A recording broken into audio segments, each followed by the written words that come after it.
Hello, I'm Sifu Lamar M. Davis II. I would like to welcome you to the video series, Jun Fan Jeet Kune Do Complete. This is the most in-depth series ever completed on Bruce Lee's fighting method, covering everything from all three phases of Bruce's development: the Seattle phase, the Oakland phase, and the LA Chinatown phase. If you've already seen the first 6 volumes, then you're ready for the next volumes, which are covering energy and sensitivity training along with trapping hands. So this is the area that you commonly hear referred to as sticking and trapping. Okay, Bruce Lee placed a lot of emphasis on the sticking and trapping hands. And it is this aspect of Jun Fan Jeet Kune Do that draws most people to this art. In the next few volumes, we will cover, as in-depth as possible, all of the energy and sensitivity drills, the sticking hand movements, and the trapping hand movements that make Jun Fan Jeet Kune Do such a formidable fighting method. In the Seattle period, Bruce Lee taught primarily Wing Chun. It's Bruce's background in Wing Chun that gave him this incredible energy and sensitivity capability. His sticking hand skills were developed to such a level that there were very few that could even touch him during sticking hands. And as soon as the opening was there, he was on top of you so fast that there was nothing you could do. In the Oakland phase, the sensitivity drills broadened and flourished, and there was even more emphasis on energy and sensitivity. By the time the Chinatown phase began, the energy and sensitivity drills were developed to a very high skill level. Certain students during the Chinatown period were well known for developing a great deal of skill at the energy and sensitivity drills for sticking and trapping hands. Okay, it's very important that you understand that these energy drills are to help you sense, detect, feel the energy of your opponent. There are several different types of energy that you may encounter in a conflict. Now, the question that a lot of people have had about these energy and sensitivity drills is, what good are they? Because when you get in a fight with someone, you do not come up and engage hands and start to stick hands with them, or you do not come up and engage hands, as you saw Bruce Lee do with Bob Wall in Enter the Dragon, and start to fight. And you can't, of course, say, no, that's not how we're going to fight. You have to engage my energy before we begin. See, a lot of people, when they see these drills, they look at these drills in an unrealistic way. They don't see the practicality and the effectiveness of the drill because they look no further than what they see in the drill itself. The applications for these energy and sensitivity drills are many and varied. And it is these drills that take the skills that you learn in volumes 1 through 6 to the highest level. So, I hope you'll enjoy the second phase of the series, which covers energy, sensitivity, and trapping.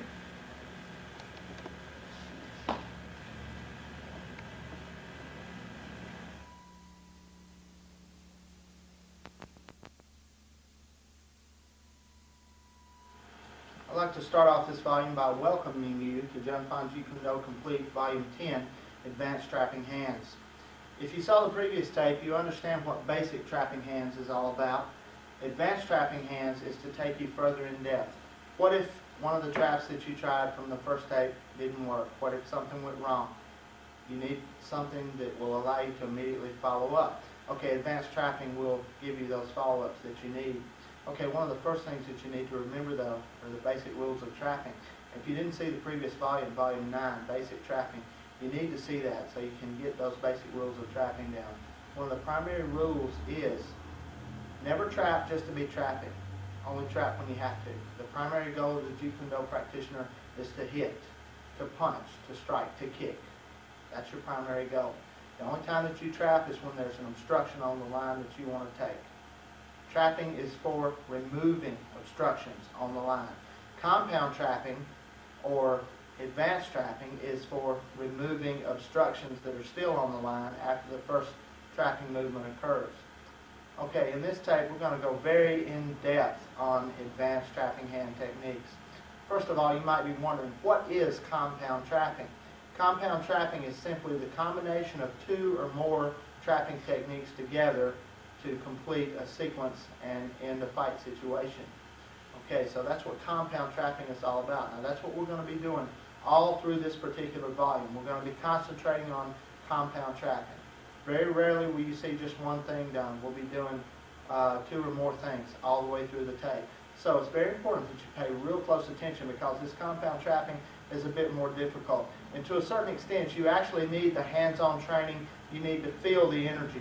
This is what seminars are for. This is what training camps are for. This is what private lessons are for. This is what the group instruction is for, to give you that hands-on training so you can actually feel the energy. So even though you're watching this tape, and even though you're going to pick up some of this stuff, there's nothing quite like actually feeling it when executed by a competent instructor. So use the tapes for supplementary training, but at some time or another you're going to have to get the hands-on to fully understand what's going on here. Okay. First thing I need to talk about here is defensive energies. All right, what is defensive energy? All right, you have some people that when they block or when they parry, when they defend, they're very economical. They don't waste anything. They don't waste any motion. They don't waste any movement. In other words, this as compared to this, or this as compared to this. This man is being very economical. He's keeping everything very tight. He's not wasting any energy. He's not wasting any motion. All right, however, this man is moving way too far. He's moving his hand way out too far. He's leaving the center line exposed for too long. All right, now you're going to have to deal with all kinds of defensive energy in a combat situation. And there's nothing that dictates, nothing that tells you ahead of time what kind of energy your opponent is going to give you. You may have one of these guys that doesn't waste much energy. He's very economical, very tight in his defensive structure. Then you may have one of these guys that really wastes energy, gives you these big, hard, power-driving blocks that cross the line, like you see. Of course, you won't see anything like this in Jeet Kune Do. Don't misunderstand this. This is not Jeet Kune Do. This, this, this, this, this, this, this, this. All these things are wasted motion. We don't need that. You don't have to move that much to defend. Wasted motion is wasted energy. Conserve your energy for attack. Don't waste it on defense. Okay. There are various types of defensive energy. You've got the person that's real tight, like so. Very tight. Good center line, parry, or block. Nothing wasted. Then you got the guy that wastes just a little bit of movement. He's not quite as economical. He goes across the line a little bit. He doesn't keep it as tight. He's not quite as in control of his defensive actions as the previous fighter. Then you got the guy who's like, get it away from me at all costs. He's like, it's like he's swatting at a fly or something. He's, it's get it away from me. Okay? That guy is really wasting a lot of energy. Then you got some guys that in their defense, they will go against the natural energy of the attack. Every attack has a natural defensive energy flow, a natural movement path. If you go against this path, you're opposing that energy. So occasionally you run into an opponent that really is not that much of an experienced fighter, really hasn't had that much experience in the classroom or in the street, and he really doesn't understand energy. And he may really think he's doing the right thing when he goes against the energy. But all he's doing is wasting his energy. He's exerting unnecessary strength to defend. Okay? Now, it's quite a different feeling when someone goes against your energy. You're attacking, they defend, they go against your energy. It's quite a different feeling. So we're going to show you some things during this tape that will help you deal with that too. What if somebody goes against the natural flow? What if somebody goes against the grain of the attack? They go against the energy. These defensive energies are very important. It is this defensive energy that determines what your follow-up move will be. So, in this tape, we're going to give you as many different possibilities as we can so that you'll better understand what these defensive energies are all about. Okay, when you're trapping, one of the primary things that you're concerned with is trying to control the center line. The person that controls the center line controls the fight. Okay? Now, if you're wasting a lot of energy, if you're wasting a lot of movement, you can't control the center line. Everything has to be real tight, real close. Everything is right in here, right on the center line. Nothing wasted. Just like an attack. It's a direct center line attack with nothing wasted. Same way with the trapping moves. Everything needs to stay as close and as tight as possible. Nothing wasted. As close to the center line as possible. You maintain your center line while you exploit the openings on their center line. That's the primary goal in a fight situation. Exploit their center line while protecting yours. So, control the center line, control the opponent's energy, and you control the fight. Okay? Now, the next thing I want to talk about is some of the weapons that we use in the trapping range. Now, when I say weapons, I don't mean handheld weapons. I mean the human body. What Bruce Lee referred to as the tools of the trade. Your actual physical, fighting-capable weapons. Okay, now, in trapping range, just about every weapon that you have can come into play. The elbows, the headbutt, the shoulder smash, the finger jab, the palm strike, the punch, the back fist, upward elbow, downward elbow, the knee smash can come in there. Just about everything that you've got. There are short-range kicks that can be applied in trapping range. So you're going to see a little bit of everything here as far as weapon usage. As far as weapons go, grappling can also be quite easily applied from the trapping range. We're going to go into that a little bit, but we're not going to go into it too much because later on in the tape on grappling and counter-grappling, I'm going to go into that a little bit more. How to go from the trapping range to the grappling range effectively and different ways that you can do it and how to apply these grappling techniques effectively from a trapping position. Okay, so just about any body weapon that you have can come into play during a trapping sequence. You need to remember that. Don't forget anything. Don't forget anything. Once again, you've got the headbutt. You've got the shoulder smash. You've got the elbows. You've got the hands. You've got the knees. You've got the inner forearm. You've got the feet. Okay? Now, most people think, well, what kind of kicking can I do in trapping range? What can be done that close? We have a little kick that we're going to show you. It's called an oblique kick. If you saw the tape on kicking techniques that covered the basic leg techniques and lower body weaponry, you've already seen this kick.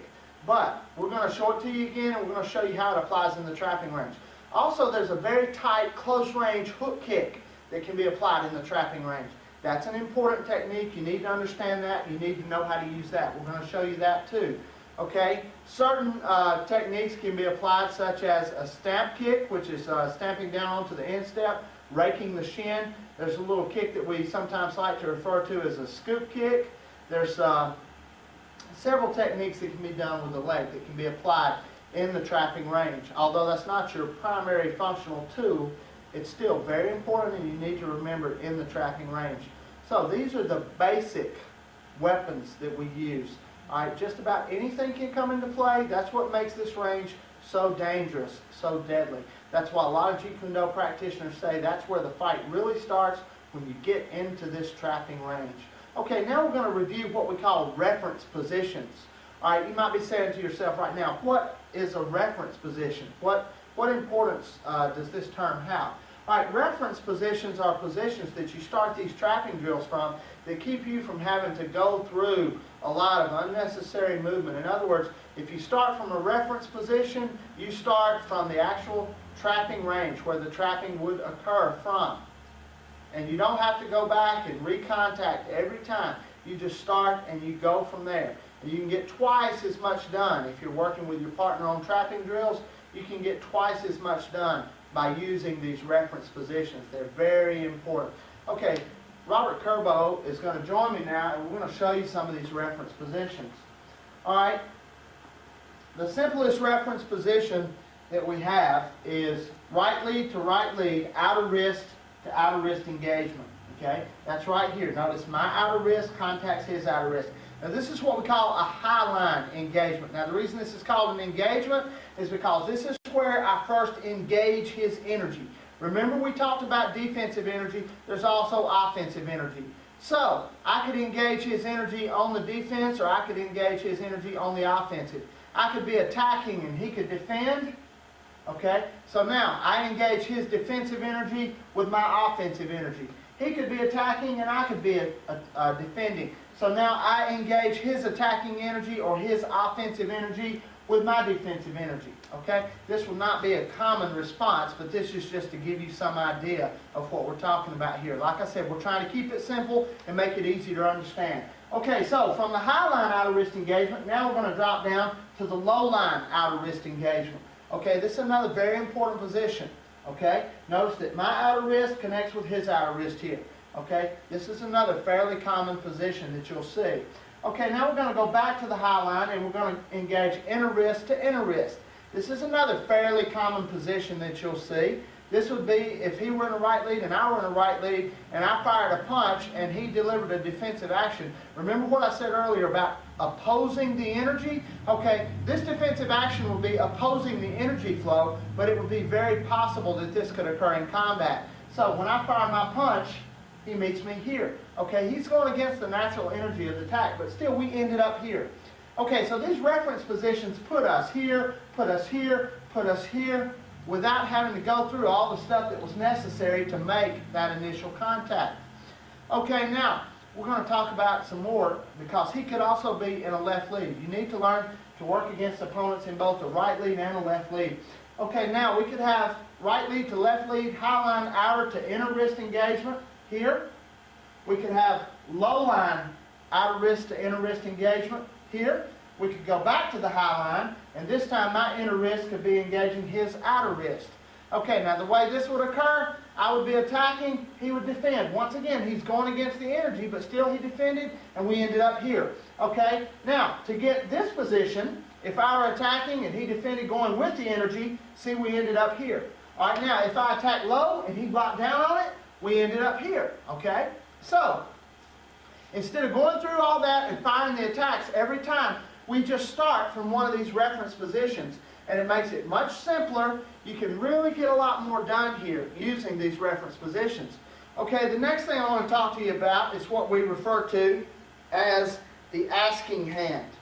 Okay, we talked about some of these things in the previous volume, but these are things that if you didn't see that volume, these are things that really need to be drilled into you. These are things that you really need to understand. This asking hand is simply sort of a telegraph position that you put out there. You let them know that it's coming, okay? I could fire this sort of in a finger jab fashion, but notice instead of falling right up the center like I normally would with a finger jab, with no wasted motion, no wasted energy, this time I go off the line and I come back onto the line, like so, almost as if I were chopping at something, firing a cutting palm at something. But see, this gives him time to see it coming. This is very non-telegraphic. This is somewhat telegraphic. So my opponent has more time to see it coming. So that's one example of an asking hand. Okay, I could also fire a low punch. So I'm here. All right, notice, normally when we fire a low punch in Jeet Kune Do, we lunge in and the hand moves first. It's very non-telegraphic. Okay? But in this case, what I want you to do is move the shoulder first, bring the elbow up a little bit, and then bring it in. So this is a bit more telegraphic. They see this coming. Their common response is to want to defend, so they're going to block down on it. And that gives me that low engagement, that low center line engagement. Okay, so I use this for a high line engagement, and I use this for a low line engagement. Now this is just two methods of delivering an asking hand, okay? Now, you might still be saying to yourself, exactly what is an asking hand? Okay, this is where there's not an opening that you can take immediately, and your opponent might be just out of trapping range. He might be just out of hand range. So you want to close the gap, and you want to test him. You want to see what he's going to do. Robert's going to join me now. On guard. Okay, now, if I'm here, and I move in with this asking hand, see, I'm just testing him. I want to see what he's going to do. And he did exactly what I thought he was going to do, because I'm moving over here and I'm coming in on this line. That leaves pretty much one avenue open for him to take. He has to block inside to outside. Okay, now there's two ways he could do this. He could defend with his lead hand, or he could defend with the rear hand. Now the rear hand defense would be extremely rare, because most people know nothing about rear hand defense anyway. Most people think of the closest hand as being the hand that they're going to do all the blocking with, but that's not what it's all about. Okay, now, the next thing that we're going to talk about is this asking hand fired low. Okay, now what I want to do, as I move in, I'm going to bring this elbow up, I'm going to bring this shoulder up. He's going to see it coming. So I give him time to see it coming. It's somewhat exaggerated. He's got plenty of time to see it coming, so he blocks down, and that gives us this low hand outer wrist engagement. Okay, that's what the asking hand is all about. That's how it works. In the next sequence, we're going to start working on trapping hand combinations. Now, the first trapping hand move that we're going to work off of is referred to as Pak Sao, or slapping hand. Okay? So, when we come back, we're going to start working on some of these trapping hand combinations and get you started.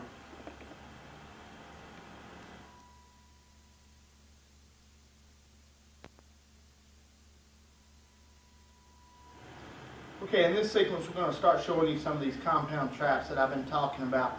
We're going to start off working some trapping hand combinations from what we refer to as the Pak Sao, or slapping hand. Now, I'm going to try my best to show you the different energies, and we're going to give you whatever angle that I feel like you could best understand the energy best from. We're going to show you a couple of different angles on every one of the techniques that we're going to show you here. Now, please remember that there is no locked-in set number of trapping hand techniques in Jun Fan Gung Fu and Jeet Kune Do, okay? Or Jun Fan Jeet Kune Do, as we prefer to call it. There is no locked-in, definite, permanent set of trapping hand techniques and trapping hand combinations. This is to give you some ideas. One of the most important things that you can have in your favor is an open mind and some creativity when it comes to trapping hands.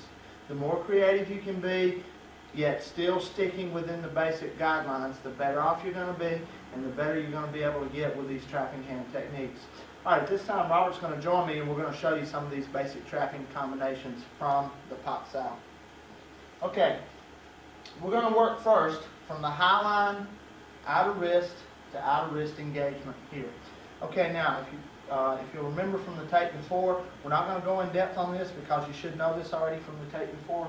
Pak Sao is simply right there. Trap the arm and punch, straight punch. Notice everything moves together, okay? Notice he works his cover here. Okay, now in the drill, he just works a basic cover. Okay? All right, now, we're going to discuss some possibilities. What could happen?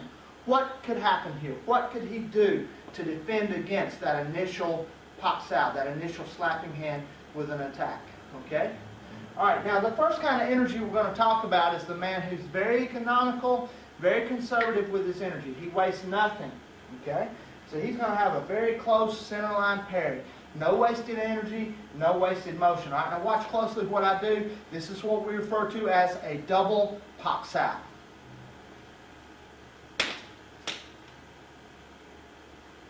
Once again, all right, here's the first pop. Okay, I feel that my energy has stopped. I feel that he's parried, and I know that if I continued, I'll just go on out there. And of course, I don't want that to happen. So as soon as I feel that the energy has stopped, I slide right across. This is like a snake crawling across the arm. This is where the energy and the sensitivity training that you should have picked up from previous volumes on energy and sensitivity, this is where it comes in. Okay, so we got the initial pop. I'm parried, but it's a very tight economical parry. I slide right off this arm and pop this arm down and continue through with a hit. Okay, you might be able to better see the second part of the movement from this side. Okay, from here to here to here. All right, notice this. Here's an important element here. When I pop this arm, I do not leave this arm. I don't go like that because now that arm is free and he can do something with it. And I don't want that to happen. All right, so what I've got to do, I've got to control that arm. Okay? So what I'm doing here basically is shooting for the ribs with my elbow. Now I've got him trapped. He can't go anywhere, and I punch. Okay? So once again, here, here. All right, now notice this. This is the next thing we're going to talk about. There's no pullback, no retraction before the punch. In other words, I don't go. Okay? That's wasted motion, that's wasted energy. All right, so when we put it together and we speed it up, this is what it looks like.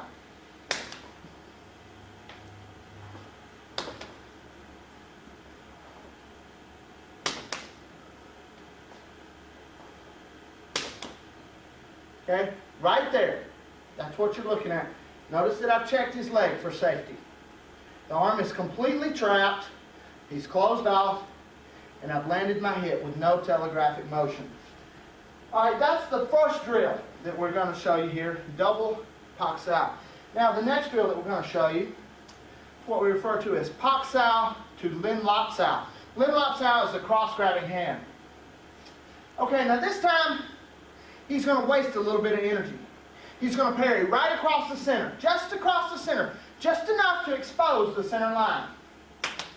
Okay, so now the previous trap that I used would not work because I'd have to run around here to get the proper position. I'm not going to take the time to do that, nor would I have the time to do that. I would get pounded if I tried to do that. So what I do, I just take that energy. I take the initial energy and I flow with it. I react to it. Now this involves what we call hinging into a kwa choi or back fist.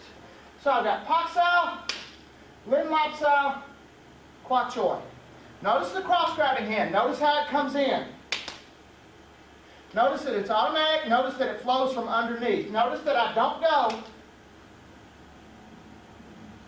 All right, now, the mistake that I made just then, I grabbed over the top. Now let me show you what happens when I grab over the top. Let's get a little bit closer. Okay, let me show you what happens when I grab over the top. Okay, I'm here. All right, now, by grabbing over the top, I have to overcome my arm, grab his wrist, overcome his hand, and overcome my arm once again before I can land this back fist. If I simply grab from underneath, all I'm looking at is overcoming his hand, and I'm in with the back fist. There we got a good, tight, close, economical trapping technique. Okay? All right, now, we're going to speed it up a little bit and let you see what it would look like executed faster.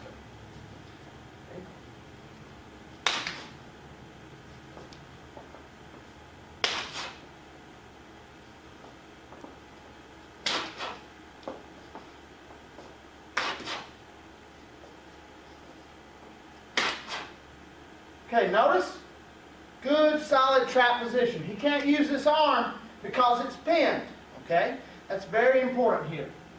Good solid trap position. He can't use that arm because it's pinned. Back fist is free to land. I can come in, drive the knee to the groin off of a shoulder trap from here, come right up into the throat with my elbow. Okay, I can stick the leg, go behind, elbow, and take him on down from there. There's all kind of things I can do. Remember what I said about grappling though. We're not going to go into that too far because we're primarily concerned with hand techniques here. All right, we're going to show you that from the other side. Okay, Pak Sao, he parries across the line. Lin Lop or cross grab, and kwa choi or back fist off of a tight hinging action from the elbow.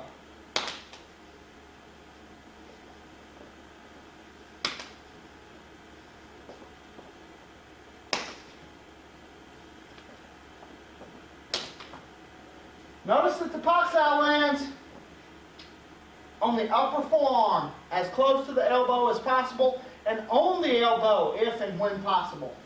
That leads to better control of the center. Okay, now we're going to speed this up for you a little bit.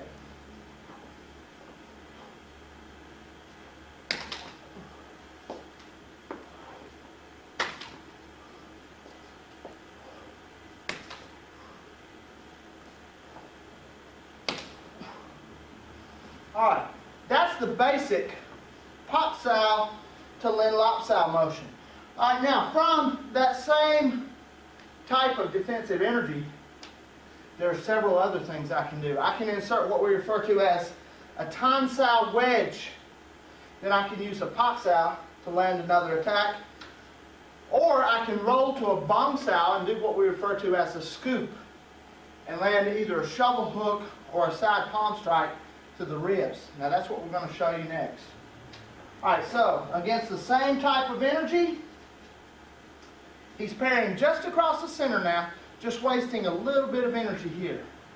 Okay, first we're going to do what we refer to as a Tan Sao wedge with a Pak Sao. So, I pop, I move in, he delivers the defensive action, goes slightly across the center.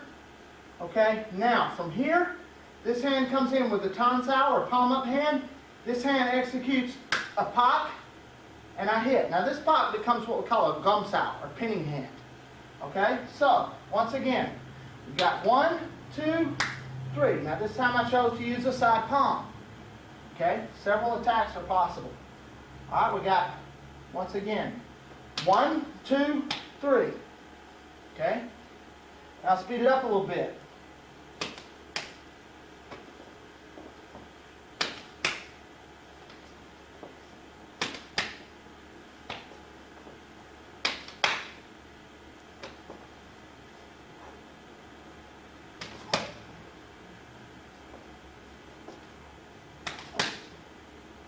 Okay, now from here, I can bring an elbow in very easy. Notice as I turn in, I can shoot my knee to his inner knee. That's a very painful shot there. Then I can come right back in to here, to the solar plexus, or right back into the face, either way.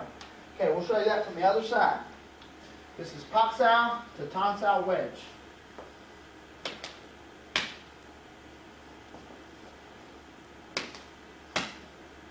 Notice I'm still using a side palm. Now I could at any time use a fist.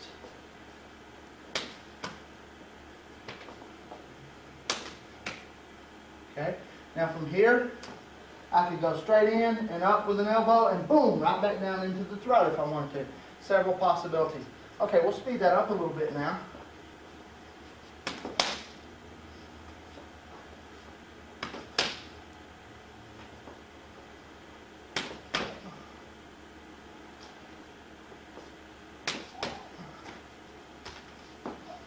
Okay? See, I just flow right into other things. Works real well. All right, the next thing we're going to show you is Pak Sao into the Bong Sao scoop. Okay.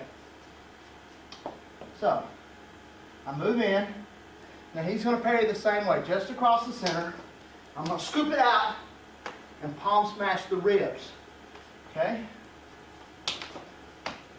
Notice how I just allow his energy to continue to flow. I roll right into a Bong Sao, dissolving the energy.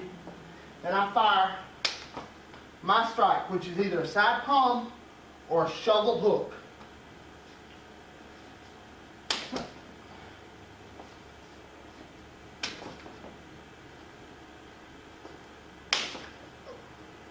Like so. Okay, show it to you from the other side. Okay, Pak Sao, Bong Sao scoop, side palm. See that coming in there? Side palm. Bong Sao scoop, side palm. Okay, so we got Pak Sao, Bong Sao, this time shovel hook. Okay, and this uses an inverted fist coming into the ribs from underneath. Okay, now if I wanted to compound on this, I could pop and come in with a back fist.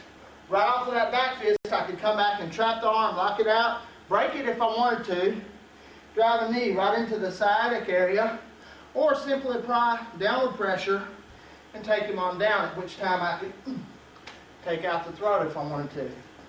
All kind of little fun things possible there. Okay, now we're going to go to the guy who really wastes a lot of energy on his defense. A lot of wasted energy here. So he's going to parry through. He's going to really waste that energy. Okay, now I'm going to use what we call a Gum Sao, or pinning hand. So we're going to go right from Pak Sao to Gum Sao.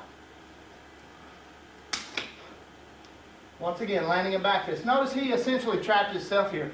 All I did was put a hand on it to help out. Very slow this time. Okay? Just put a hand there to help out, pinning both arms.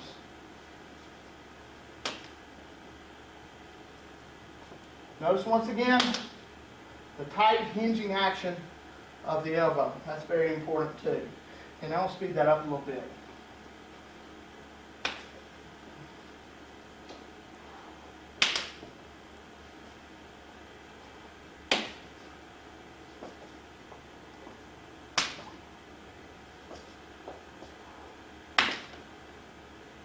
Okay, now we'll show it to you from the other side.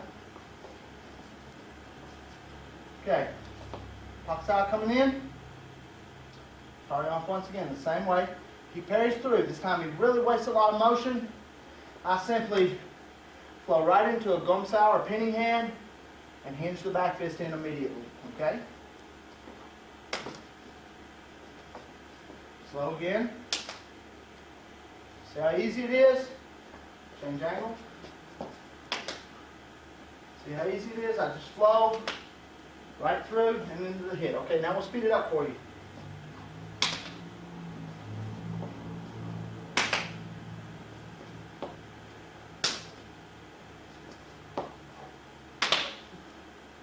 Okay, that's Pak Sao to Gum Sao. Alright, now we're going to talk about this guy who goes against the energy. Okay? He's going to go against the energy this time. Alright, so when my punch comes in, instead of going with the flow and parrying from outside to inside, he's going to go against the flow and parry from inside to outside, meaning that he's going to go here. Okay, now there's several ways he could do this. He could be somewhat economical in this, or he could waste motion. It could go either way. Alright, first we're going to take the guy who's somewhat economical. He doesn't waste much motion. He just gets the punch out of the way. Okay, so we're here. We're here. Alright, now, notice what I do here. This is what we call a Jeet Sao, or jerking hand. Alright? I'm going to go right into it. I'm going to pop. I'm going to be right in with a hit. Okay? So, I'm here. And I'm here. Alright, now this is called a Lin Sao, or bar arm. Okay? So, once again, I come in, he parries against the energy, I go to a Jeet Sao, or jerking hand, I Pak Sao, using my Lin Sao, or bar arm, and complete the hit. Now I can scoop and hit here if I want to. Okay, notice how these things can just kind of combine and just kind of flow. Okay? I can do all kind of things off of this. We're trying to keep it simple here. We're trying to keep it something that you can work with, something you can understand. Okay, again. Okay. Now this is what we call a half beat insertion. Instead of just going for the next trap and hitting again, I insert a strike on the half beat. So in other words, in between here and here, I'm going to hit him. Okay, it's going to be in between. Now watch closely. Okay, see where that hit comes in? Now this hit uses what we refer to as sliding leverage. Notice how I just kind of snake up his arm? Okay, so I'm here, and I'm here. Alright, let me see, let you see that from the other side. First, without the half beat insertion. Okay, we go from here to here to here to here. Notice once again, like I showed you a while ago, we were doing a movement involving something similar to this. Nothing is wasted. Right there. Right from where I trapped him into the hit. Okay? Nothing is wasted. Okay? Right there. Alright, now I'm going to insert on the half beat. Check this out. You'll like it. Okay, from here to here to here to here. Now, a lot of times we use the chest for a training target. Why? Because it kind of tightens things up. Okay? Alright, so. Speed it up a little bit for you.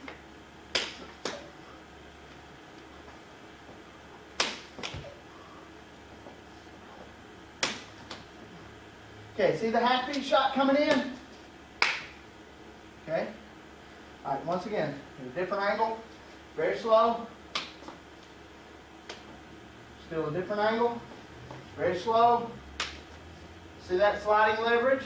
You should be able to see it better from here. Sliding leverage right in, pop down to the bar arm or Lin Sao, and then right in with the initial punching hand. Okay? Now, what if this is one of those guys that really wastes energy? One of these guys that pushes a little bit further, okay? So this is Mr. Not So Economical here. He pushes me way out. I use a Kune Sao, or circling wrist. So we got Pak Sao, Kune Sao, cut palm right into the side of the neck, okay? Come up a little bit. Okay, so we got Pak Sao, okay? He parries me out, Kune Sao, circling wrist to the inside. Now I take over the energy from the inside and cut right into the side of the neck. Let me let you see that from the other side. Okay, so we're going here, here, here.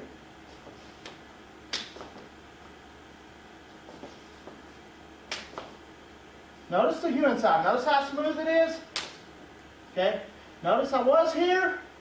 Now I'm here. Just that little circling wrist move. Right into the cut palm to the side of the neck. Now from here, I could use my Ging Sao or neck pulling hand and bridge here and pull him right into that. Okay, lower your hand a little bit. Alright, so now we got here, here, here, here. I could go from there to here. Back off there to here, boom, then right in there to take the throat out.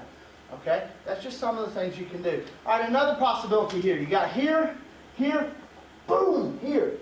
Bring his jaw right into a headbutt, boom, right into an elbow. Okay? From here, break his neck. Okay? Lovely technique, huh? All right, so we got here, here, here. All right, now, we have another option here. What if he senses the energy change? He senses the hue and sao, and he decides he's going to follow me and he's going to push me across. He's going to keep me from striking his neck. All right, so I'm here, I'm here, I'm here. Then I go here. All right, so now we're back to something we talked about previously, the Lin Lop Sao, cross-grabbing hand. So you got, okay, right there. Okay, let's make it nice and slow for him. Okay. Follow-ups. Okay? See how smoothly they come in there? And this can happen at any time. This is what I was talking about these special weapons that can come in. It can happen at any time. Okay? Show you that from the other side. Okay, we're here. I use a Pak Sao. He parries against the energy. I use a Huen Sao. He pushes back across to keep me from being able to strike his neck. He pushes me back across. I cross grab and I back fist. All right, now watch this. If he were somehow able to get this out and defend, I simply lop across and hit him here. Then I've got this line exposed to me, boom, right into the sciatic nerve, boom, right into the kidney. I could take him around and punch him up from here, boom, and come down there. All kind of things can happen. You just never know what might happen, okay? So, we're here, we're here, we're here. We can go here, here, here. Back in across here, boom, here. See, all kind of things. It just kind of flows. All right. Back to basics, real slow. Okay, now we'll speed that up a little bit for you.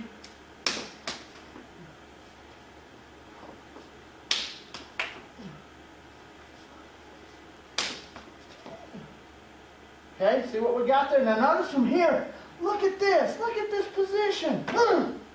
See, right into the groin. Now look at this, how convenient. Right there, see? Right into the base of the skull. Now look at this. See? How convenient? Everything just kind of flows. All right, now, that's just some of the basic trapping hand combinations that we can do there. All right, we've talked a little bit about the half beat, okay? One thing that we haven't talked about here is what happens if somebody decides instead of to parry, what if they decide to grab you, okay? So we're here, I deliver my Pak Sao. Let's say that he just decides he's going to grab me with his hand. He's going to keep that punch from landing. He's going to grab me. Okay, do I waste a lot of time trying to get away from him? No. I'll let him trap himself. Watch this. Okay? As long as he's holding on, he's completely closed off. Boom. All right, now, if he sees this coming, if he senses this coming, if he's got time, and he releases and tries to take this, I go here. And then back to here, okay? All right, so first just against a basic grab. Right over the top and then with the hit, okay? Very simple. Okay, we'll show you that slow a few times. See how easy it is? I sense that I've been grabbed. I don't waste any time trying to get out of it. I simply punch with the other hand. Okay? Now let's say that when I punch, he releases in time to parry or block. Okay? We'll slow that down for you.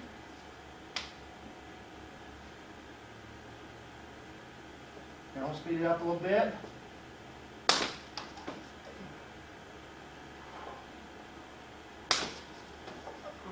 Now watch this. How convenient, okay? See there? See that knee coming in right off that trap? Right to, see, right into there. Got an arm in trouble here, got a face in trouble here, probably got a lower back in trouble too. See how that just kind of flows, okay? Now we'll show it to you from the other side. All right, so we're here. He decides he's going to grab me. Grab arm, that's fine. Boom, right there, okay? He grabs over the top and I'm in. Okay? Speed it up.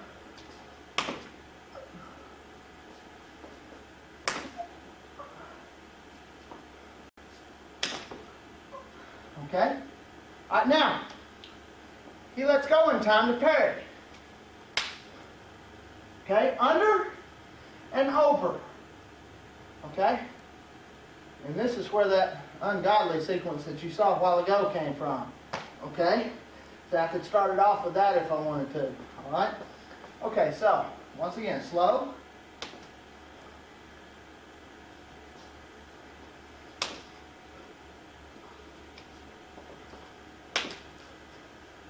Okay, now we'll speed it up a little bit.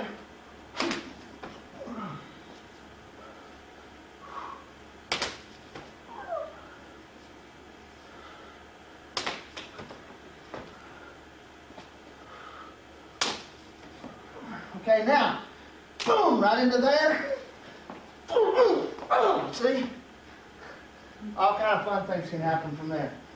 Okay, so that's a little bit about how you would deal with somebody if they tried to grab you. In the next sequence, we're going to go into some trapping hand combinations from the Lop Sao, or grabbing hand.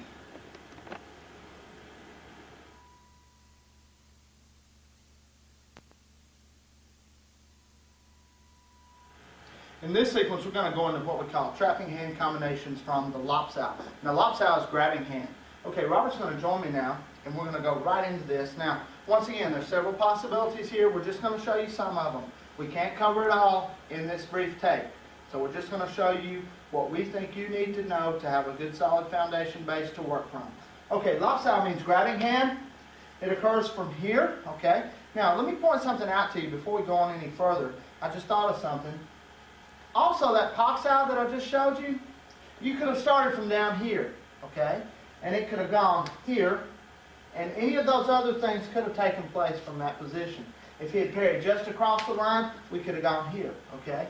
So I didn't really feel that there was that much need to go in depth, but I do want to inform you at this time that you could also start just about every one of those sequences we did from the high line. You could also start them from a low line pop and go from there, okay? So go back and watch that part again and imagine or think of the possibilities from a low line position coming in here to here and then going from there with some of the same techniques. Believe me, it works. Okay, back to the Lop Sao, or grabbing hand. Okay, first of all, I'm going to just basically review the Lop Sao.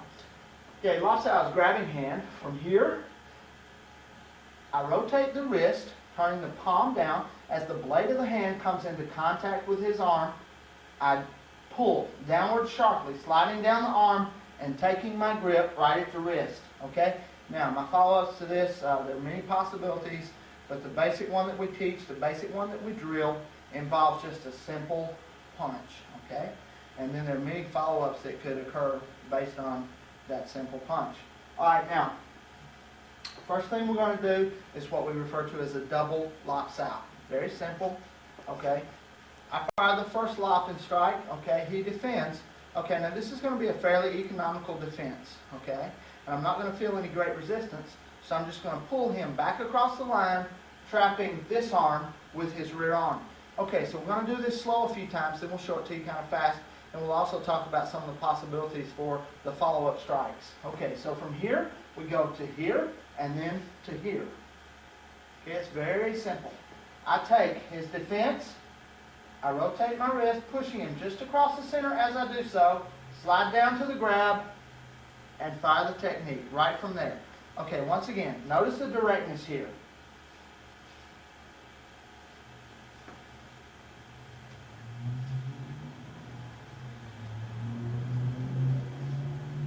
Okay, very simple. All right, now, the next thing I want to do is speed this up a little bit. Then we're going to reverse it. I'm going to show you short to you from that way. And then we'll talk about some of the possibilities for your actual striking weapons from this particular drill. Okay, now we're going to speed it up a little bit from here. Okay. Now Robert's going to get his defense up, and I'm going to react according to the energy, and he's going to give me just a slight, just barely over the center line energy. Okay. That way I know that I can pull him back across and gain the trap.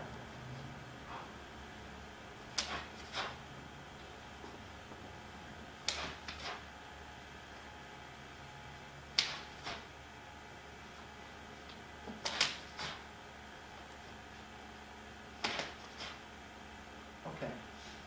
Now we're going to really speed it up. I'm going to open up a little bit. Okay, now watch what's going on here. Watch it closely.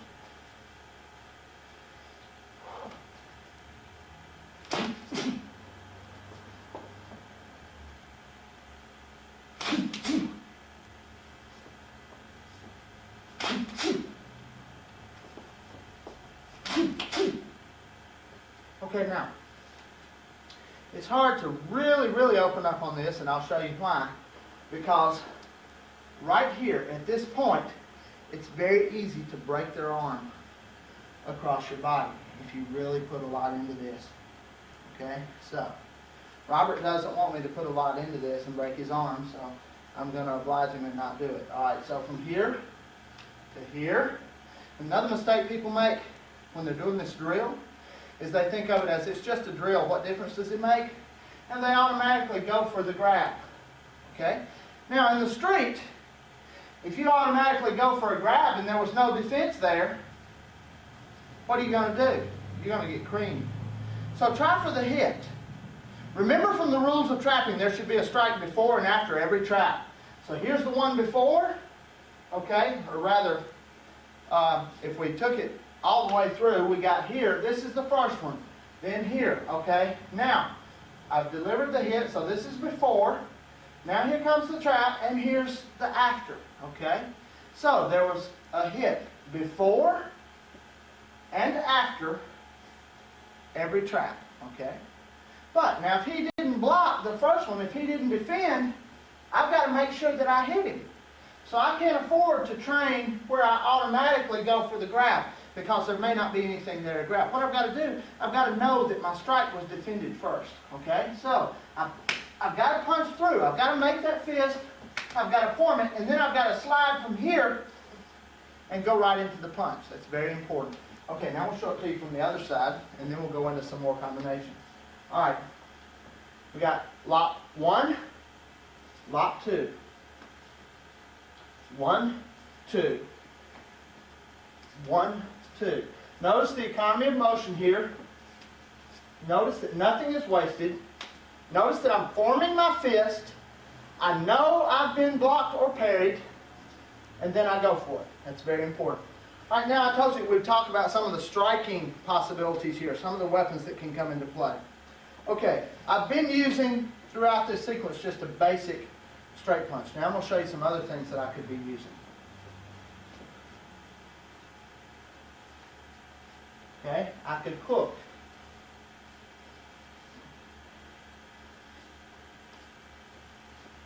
Okay, you got to be careful with this because it's a very powerful hook, and you are pulling on him.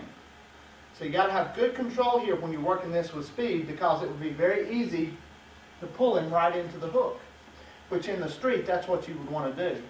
But then in the street, they're lucky if they can parry the first punch, much less stand up to the second one. Okay?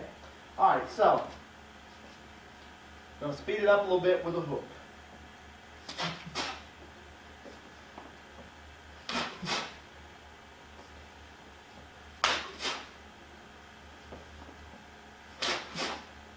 Okay, there's the hook. All right, now, I could go here. Shovel hook. Okay? Right off of this, boom, right into there. So we got 1, 2. 1, 2. All right, now watch this. A little combination here. 1, 2, 3. All right, to build on it. 1, 2, 3, 4. Okay, this is a Pak Sao palm coming in. To build on that, 5. Okay, the knee coming into the groin. To build on that, 6. The elbow coming into the base of the skull. To build on that, 7. Another knee driving into the face. To build on that, boom, a step kick coming onto the foot. And finally, for the finale, a sweep, and down it goes. All right, so that's just how you can build on these things. That's how they can just go on and on, just a smooth, continuous flow until it's over. All right, so 1, 2, 3, 4. Notice how we build. Okay, another possibility for my second strike is quachoi, or back fist.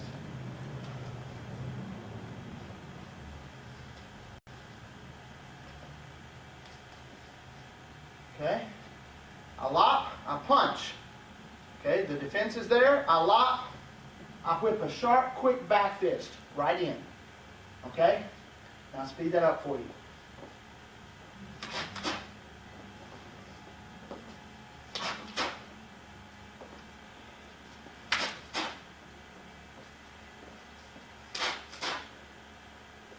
Another angle.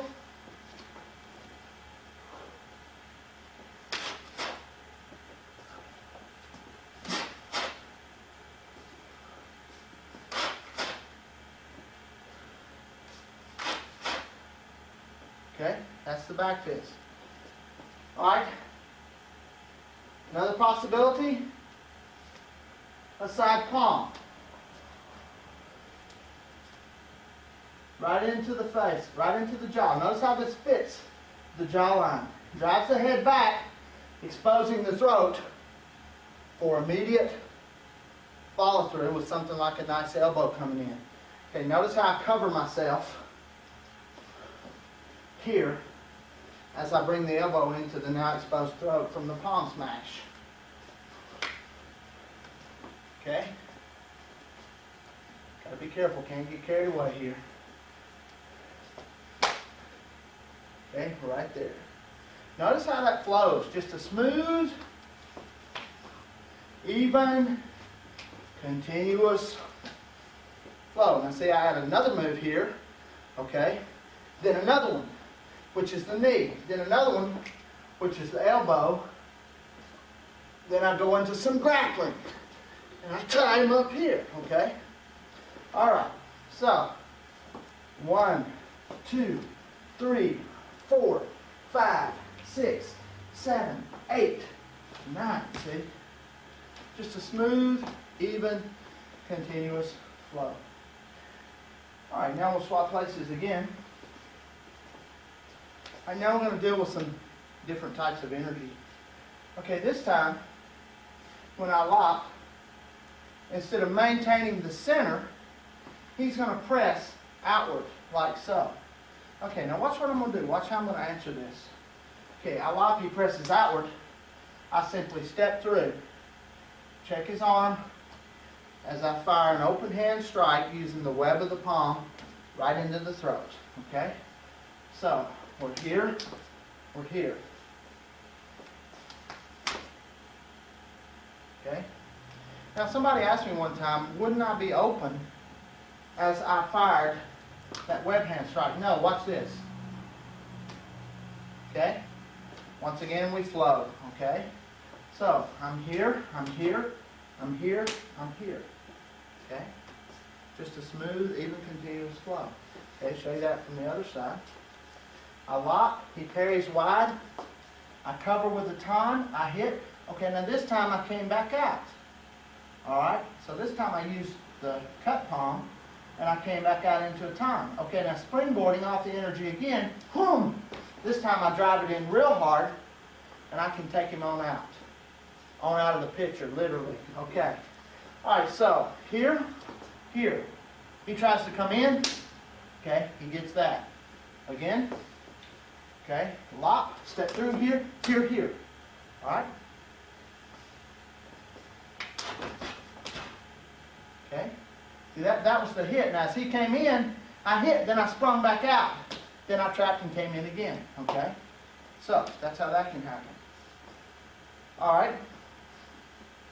Of course, we have more possibilities. What if he parried against the energy of the strike, which would be this way, okay? He parries, I release, I go forward, shoot into Gum Sao or pinning hand, hit over the top, okay?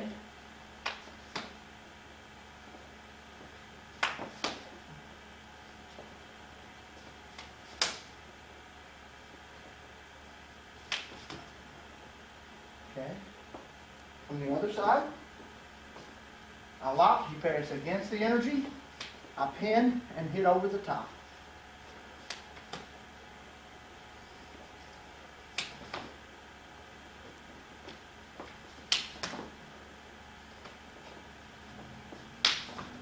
Okay, once again, it's very important. You have to actually punch, feel the parry, and then react to the energy. Okay, that would be a follow-up possibility. Okay. Okay, all kind of little things can come into play here. Okay, so once again, right there. I lock, I punch, he parries, I trap, I hit, and at any time, I can go into the straight blast. Okay, so I could go here, right into the straight blast, just blow him away. Okay. Okay, this time I want you to back up when I blast so I can cut into you a little bit, okay? Okay, see, it's just one punch right after the other. Going in, going after them, eat them up. All right. Another possibility there against that would be Kune Sao, grab, and straight punch with sliding leverage, okay? So I lock, he defends, I do the Kune Sao, I grab, and I straight punch with sliding leverage. Okay, follow up. Could go here, could go here, could go here, could go here, could go here, could go here, see? It all just kind of happens. It's just a smooth, even, continuous flow. Okay, here, here. See from the other side? I lock, he defends against the energy, Kune Sao, bridging straight punch.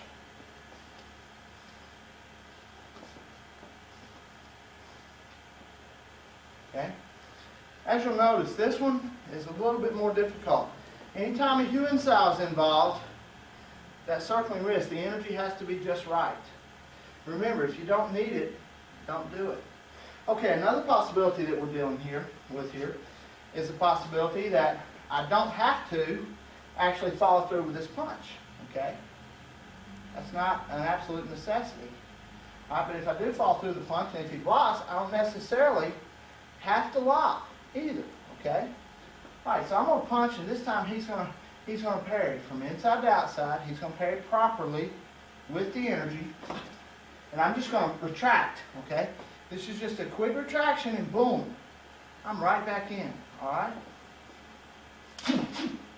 Okay? All right? Okay? That's just another example. Okay?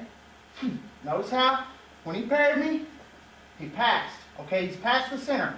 Now the center is open, so I take it.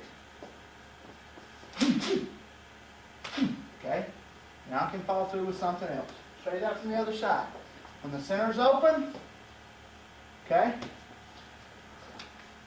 I take it. Then I trap, and I follow through. Okay?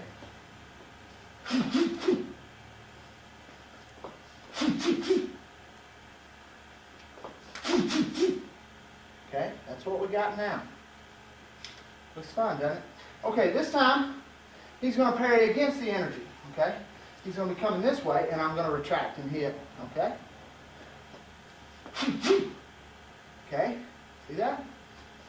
He parries, I retract just enough to clear, and then boom, I'm back in. Then from here, I'm in again, okay? Against the energy, I'm in, okay? All right, so next thing we're going to talk about here, what about the guy who tries to grab, all right? So this time when I lock, okay, he's going to grab. Okay, I'm going to let him, that's fine. If he wants to grab, okay. I'm not going to sit here and fight him. I'm not going to pull back. This is wasting time. Remember what I said earlier. The primary goal of the JKD practitioner, the JKD fighter, is to hit, to strike. Okay? So if he wants to grab me, I'll let him, and I'll let him trap himself, and I'll counter immediately. Okay? So, we're here, we're here. Okay? Now, what if he lets go in time to try to parry my attempted hit?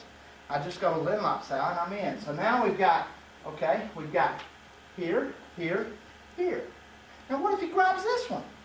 All right, so now we've got here, here, here, here, here. See? Okay. Those things just kind of flow. And at any time here, I've got this too. Talked about the grappling earlier. Okay? All right. Okay. So, here, all right, he grabs. Here, he grabs. Okay, I break the grip. All right, now, look at this. What do I do here? See the opening? Boom! I take it. All right, there's my opening. And then I go back to the high line. Okay? All right, so what you're doing, you're looking for those openings. Okay? Looking for those openings. He grabs. I take it. He grabs. All right. I take it. He tries here. Okay, now, you might be saying, what am I going to do now? Okay, he's here. All right, watch this. I use a Bong Sao to break the grip, come over the top, and back fist here. Okay, all these possibilities, real simple. He grabs. Okay, we're going back to the first one. He grabs, I bar, and I hit. Okay, no parry yet. All right, he grabs, I bar, he grabs, I bar, and I hit. Okay? All right, now, he releases and tries to parry this hit. Over the top, and I'm in. Okay? All right, now, let's take somebody that goes against the energy and grabs. Okay, what do I do here? Bridge punch, right in. Okay? Now, that should break the grip with no problem. All right? And then I can continue with a straight blast if I want to. Go the other side. Okay? I lock, he grabs, bridge punch, right in. Okay? Now I'm in a position where I could go to that Bong Sao scoop and just pin him here with the Lan Sao or bar arm and hit, or scoop him out and hit him here. Okay? Alright, so he grabs, I hit. Alright, now what if he decides to parry this? Okay, I jut, I bar, and I hit. Okay? I lock, he grabs, I hit. Okay? I jut, I bar, and I hit. Alright, from the other side, I lock, he grabs. Okay? I punch. He releases for the parry. Okay, here the jut sao comes in, the bar arm comes in, and I punch. Okay, right in there. Okay? All right, now you notice I'm not going real fast on these, because on these it's real easy to hurt somebody. It's real easy to get those injuries in there. So we want to try to remain injury-free with our training. You should try to remain injury-free also. Okay, now I'm going to talk a little bit about what we call counter-trapping. What is counter-trapping? I think about that. Counter-trapping. This is where someone tries to use a certain trap against me, and I pick up the energy of that trap immediately, and I react to it, and I counter their trapping action. Okay, now we're not going to go real deep into this, but we are going to show you some counter traps for the common Pak Sao and some counter traps for the common Lop Sao. Okay, Robert's going to join me again, and we're going to show you those counter traps for the Pak Sao first. Alright. Robert decides to come in and deliver the Pak. Okay, there's the Pak.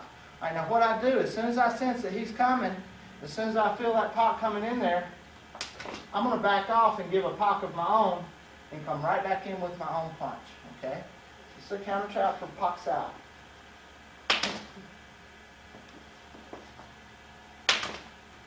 Okay, notice I'm doing a little push shuffle back. I don't think you can see my feet now, but that's what I'm doing. I'm doing a little push shuffle back. Makes it real simple to outdistance and outmaneuver.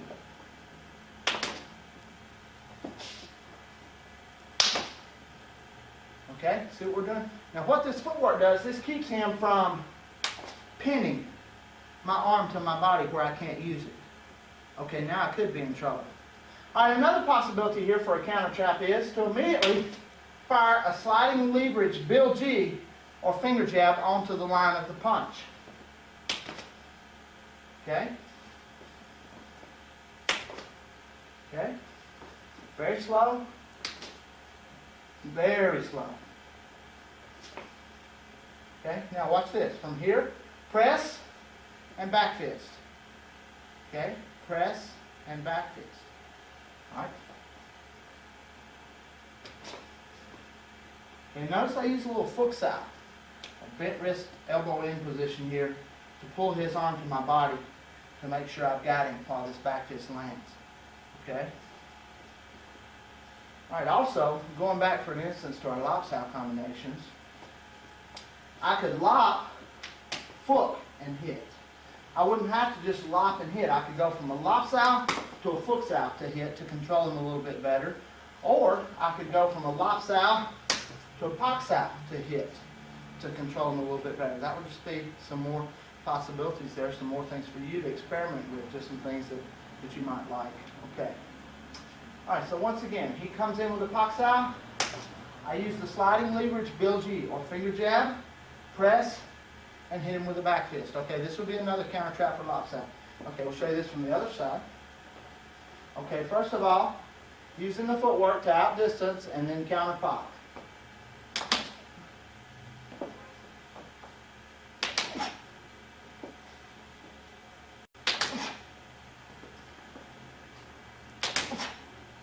Okay, all right, now using the sliding leverage Jeet, followed up with a press and the back fist.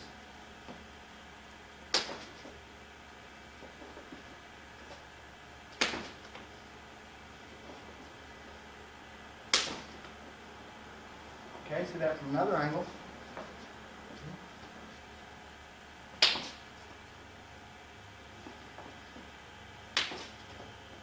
Notice how I sort of angle my upper body out of the way as I fire the sliding leverage Jeet, trap, and bring the back fist in. Okay? All right, relatively simple, huh? Okay, now we're going to go into some counter traps for the Lop Sao. I'm going to pay close attention here. These can be sort of difficult. Okay, first one, he goes for the lop. I parry, I trap. Now look at this. Nice little arrangement here, okay? I've got him, he's got me. But since he's got me and I've got him, we've got a nice little triangle going here. He's got nothing, neither hand free, and I just happen to have this one that I can cloud him right in the face with. Okay, so he lops, I parry, trap, and boom, there I am.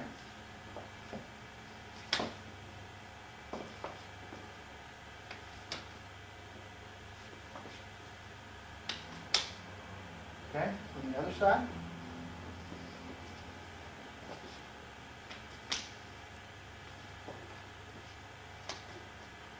Okay, very, very slowly, Robert.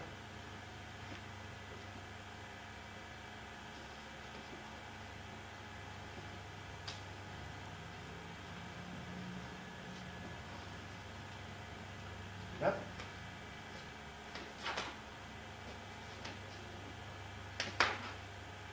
Okay, right there. All right, another counter trap that we have for Lop Sao involves he fires the lop, he fires the punch. I go into a Bong Sao, or wing arm, to deflect. Okay, now, once again, the basics of the Bong Sao. Elbow slightly higher than the wrist, arm bent greater than 90 degrees, never less, and that will adequately deflect an incoming attack. Okay, so he fires the lop, I go to Bong. Okay, now see where his punch ends up? Look at this. Okay, see where the punch ends up? Okay, now, I Lop Sao real hard and real fast down onto his wrist, breaking his grip, and I immediately back fist to the head. Okay, here, here.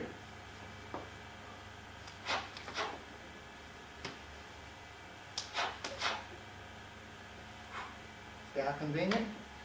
Just out palm, right into the nose. Boom. Okay?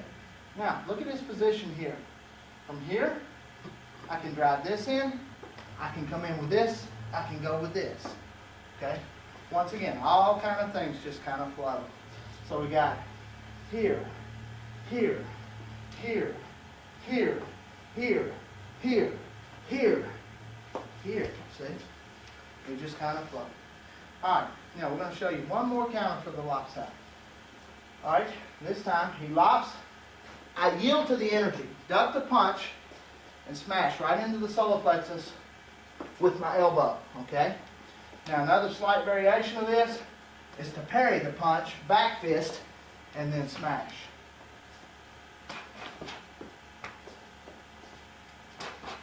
Okay? Or just parry and back fist.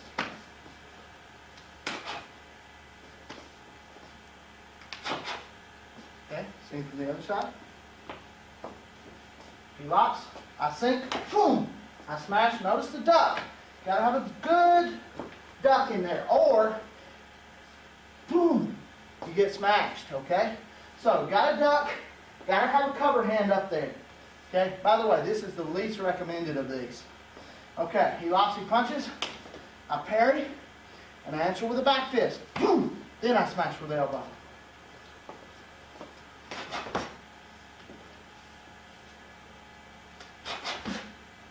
Okay, seen from another angle.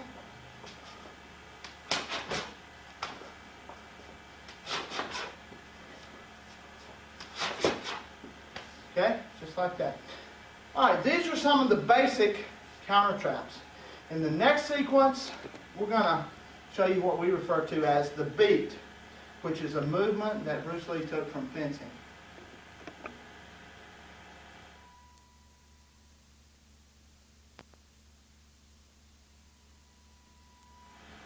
In this sequence, we're going to show you what we refer to as a beat. The beat is a movement that Bruce Lee derived from fencing. It comes from the way that the fencer lunges in with his foil and parries the opponent's foil to the side and then lunges straight forward. Okay, so Robert's going to join me now. We're going to show you how the beat can be used to do what we refer to as game a trap. Okay, now, this is, if he's in a right lead, he has it overextended. Okay? I see that overextension. Alright, now, very few people would do this. Very few people. But the possibility does exist. Okay? Very few people would do something like this, especially to this degree. But we're just going to use this as an example. Alright, now, since we're right lead to right lead, the beat would come from the back of my hand.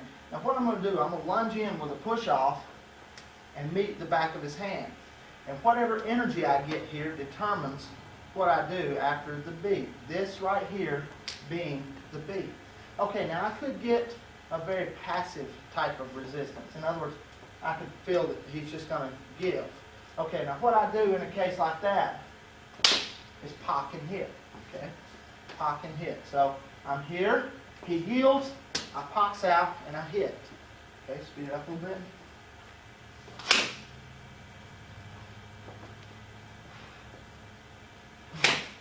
Okay, all right, now, what if he doesn't yield? What if there's a resistance there? Okay, against this resistance, I would use what we refer to as, and what you've already seen, the Lop Sao. Okay, so I lunge in, I feel resistance, I lop and hit.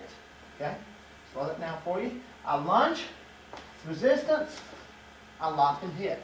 Okay, all right, now another possibility against resistance. Okay, back just a little bit. Okay, another possibility against resistance.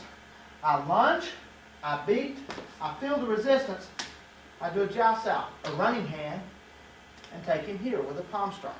Okay? Okay? Alright, from the other side. Okay, the first one, I feel no resistance, so I simply pack and hit. The beat meets no resistance, I pack and hit. Alright, I meet resistance, I lock and hit.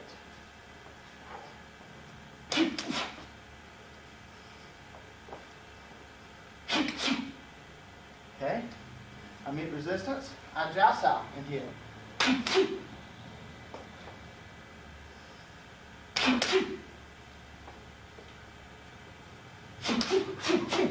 Okay, that was the standard follow-up. Alright, what we had there, okay, Jiao Sao high to Jiao Sao low with a groin slap, pow, and a back fist.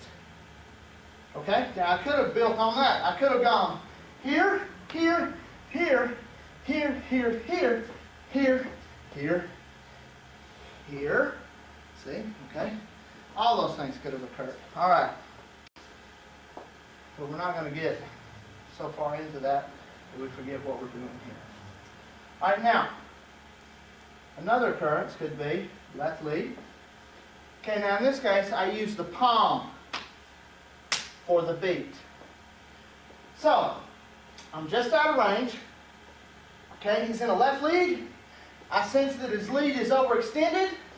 I lunge forward with a push shuffle or a forward burst. Okay, I execute the beat. Okay, I know that if I hit it here, that if I still feel it when I hit it here, that it's going to be there when this follows immediately afterward, and then comes the back fist. Watch it again.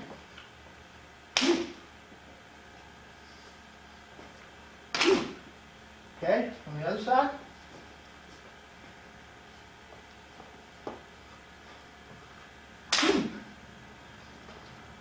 Notice the explosive lunge. Okay, got to cover that distance.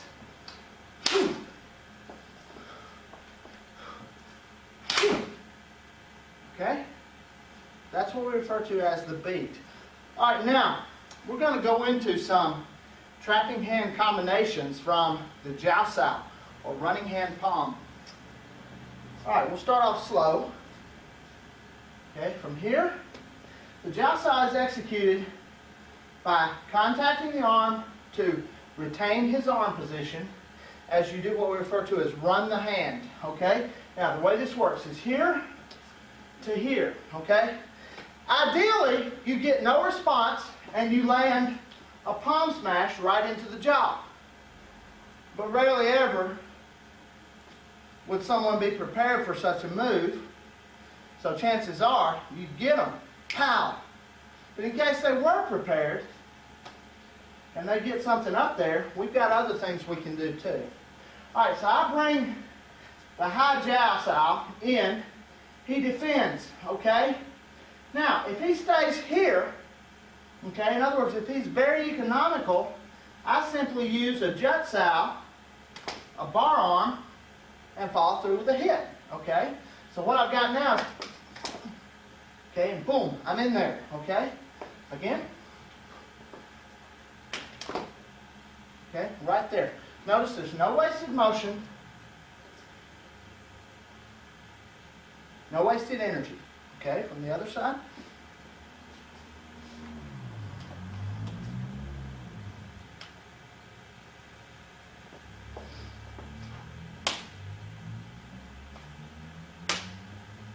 Okay, break it down for you. Okay, speed it up a little bit.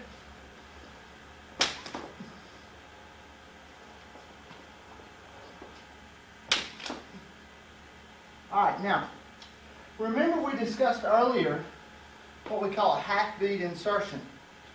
Okay, this is one beat, this is one beat. All right, now what if I insert a hit in between those two beats? We have a half-beat insertion. Okay, sliding leverage straight punch for the half-beat insertion.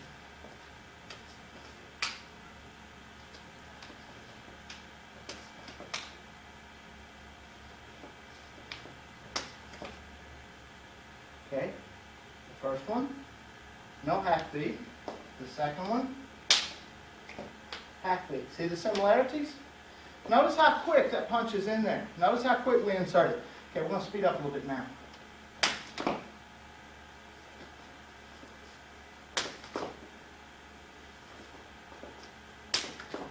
Okay, see how quick it comes in? Now watch this. Yeah, this is another little favorite move of mine. Notice the whole body gets into the act here when I do this. Okay, see where this hand is? This is just driven the head back. Look at the throat, wide open. So do a cut palm, okay? Double cut palm. All right, watch. Now I'll speed that up.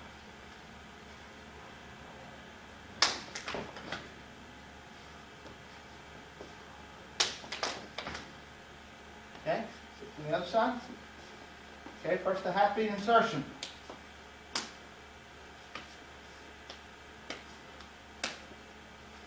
Yep. Okay, now with the cut palm.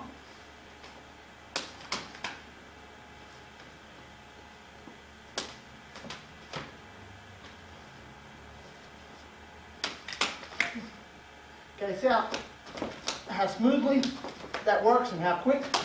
See, setting up perfectly for the knee to the groin and the elbow coming right into the base of the skull.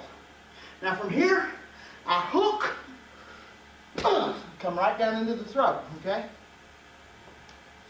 Just more flow combinations. All right. This time, he gives me a bit more resistance here. Feeling that, I go immediately to a low jiao. So we got high jiao, low jiao. Notice I lightly slap the leg here. What you're going for here, though, is the groin area. Okay? So what I'm doing in reality is boom, bow, slapping right into the groin as hard as I can with the palm. You're going for a kind of sound when you, okay, so from here, boom, see, right there. Now, right off of that to there, in there, okay? So, you got 1, 2, 3, 4, 5, 6. Notice the smooth flow. 1, 2, 3, 4, 5, 6. Okay? All right, we'll keep it simple. Show you just the basic movement here. Jiao Sao high, didn't get in. Pow! Slap the groin, pow! Back fist the jaw or the temple. On the other side. Jiao Sao high, Jiao Sao low, back fist.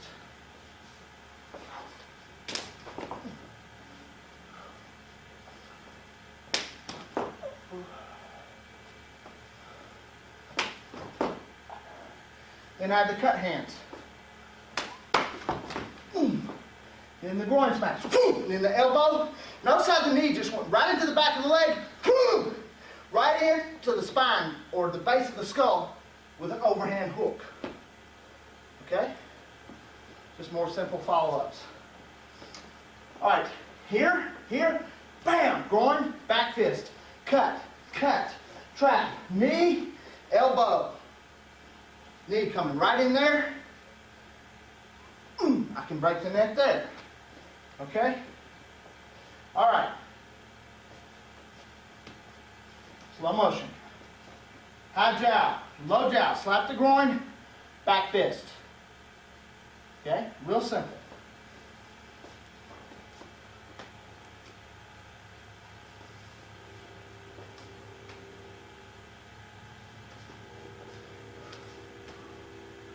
Okay? Notice the flow. Smooth, even, and continuous. And remember, you're listening for, okay. All right. Let's go to the other side. All right, watch this. I go here, I go here, I go here, I go here, I go here. Okay? Okay, here. That's another possibility. Okay?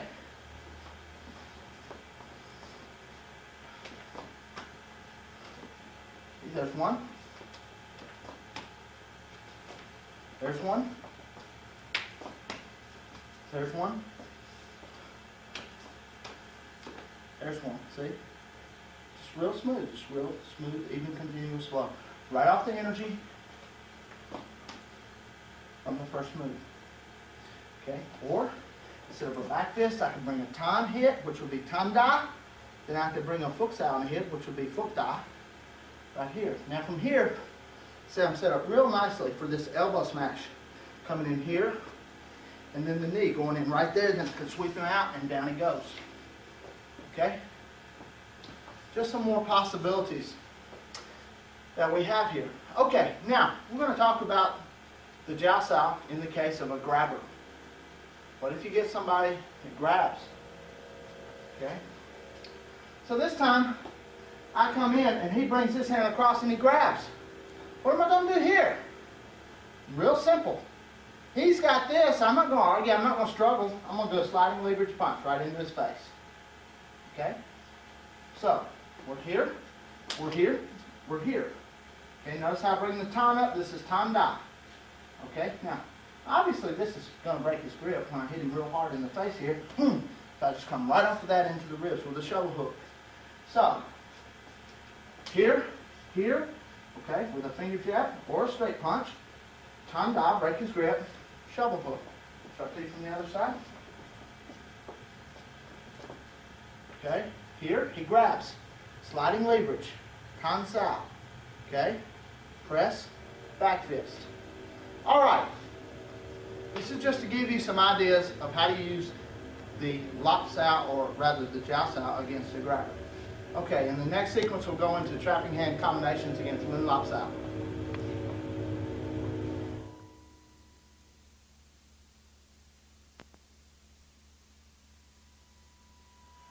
In this sequence we're going to discuss trapping hand combinations from the Lin Lop Sao, or the cross-grabbing hand.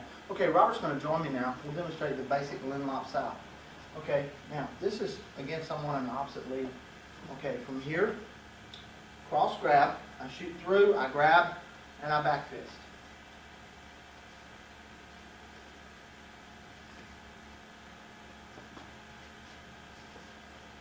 Like so. Alright, now we're going to deal with some of the common possibilities for defensive energies against this Lin Lop Sao with a back fist. Okay, the first of course would be the simple centerline energy, just a light centerline parry. So I'm going to go here, I get a light centerline parry. I'm going to lock and punch. Okay? So, we're here, we're here, we're here. Okay? So, Lin Lop Sao, back fist, lock, and punch. Lin Lop to lock. Okay? Lin Lop to lock. Speed that up a little bit for you.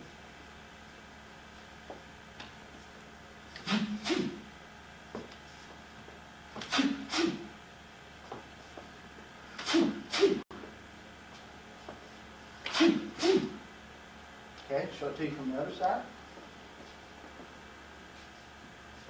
Lin Lop, lop. Lin Lop, lop.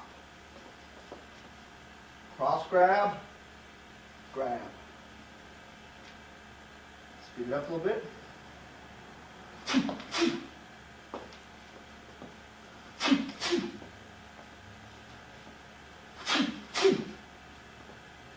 Notice how that second lock, the Lop Sao, really pulls him, really throws him off balance, really pulls him into this punch. Okay, see where I pull him to? Making it real convenient to do all kind of nice things. Okay. Lin Lop, lop. Alright, now, the next one that we're going to show you deals with that same basic kind of energy, except for this time, I'm going to pop. Okay? So I have cross-grabbing hand to slapping hand.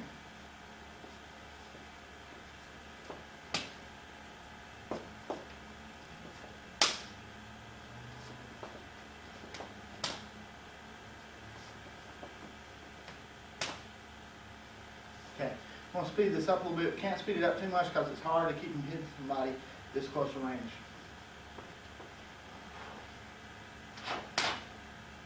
Okay, I just have to kind of stop it. Be sure we're safe.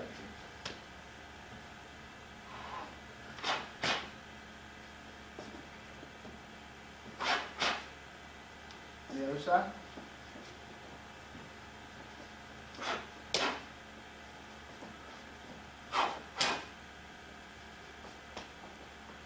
Lin Lop, slap and pin.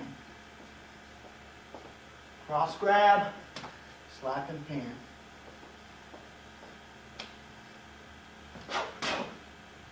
Like so. Okay. Alright. Another one that we deal with here is the possibility that from here I can just go to here and hammer the groin. So as soon as he blocks, I change up the directional flow of my attack. Okay? In other words, high line is closed, low line is open. So I hammer the groin. Okay, now this has got to be quick because for a brief instant here, you're exposed to the possibility of attack from this hand. However, if you do this quick enough, you land that groin shot, there's not going to be much possibility of any retaliation anytime soon. Okay? Alright, so.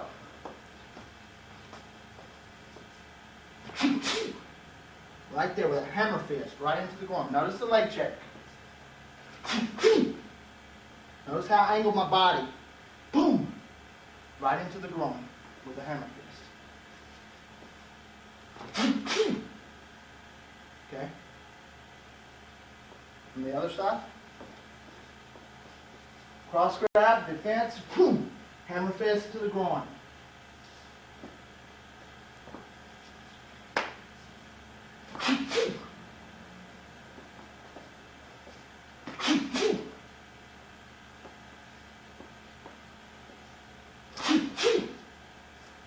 Okay? Relatively simple there. Okay. Now we're going to talk about the possibilities of running into someone who grabs once again. You always got these people that like to try to grab things. Okay, now, your trapping combinations should be so fast that there should be no time for a grab, but this can occur.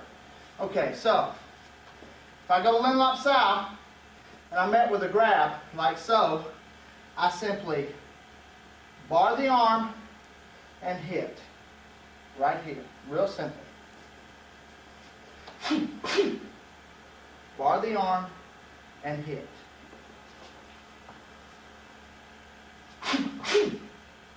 See, I can hit continuously until he releases. Of course, it's probably not going to take but one like this, so I've got to release. Okay? I know, what if you got one of these quick guys that can let go of the grab and defend against the strike? Okay, now we're here. He grabs, we go here. Okay? He comes here. All right, now what I'm going to do here is a quick jut, a tight hinge of the back fist, and hit him right in the face, and then pop down and hit him here. Okay? So, now we got here, quick jut, back fist, pop down and hit him here. Or from here, I could also scoop out and hit him here. Okay? Once again, causing him to lose his balance. Okay, from the other side. All right. Lop Sao, he grabs.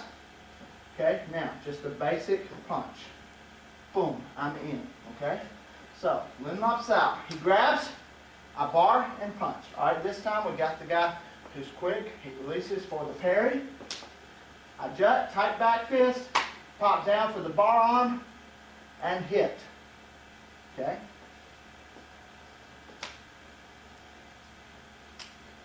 Okay? Can also go with the palm to the face, off the scoop. Okay? Here, here, here, here, or both. Okay?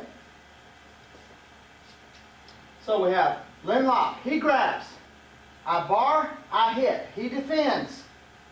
I jut, I back fist, I pop down, and I hit. Okay? Now, from here, I have a shoulder trap available and a knee smash to the groin. Okay? More just common, simple flow drills, just flowing right from one thing into the next. Notice that that's what this is all about. Simply flowing right from one thing into the next. In the next sequence, we're going to talk about what we refer to as body trapping. This is using the body to trap the opponent.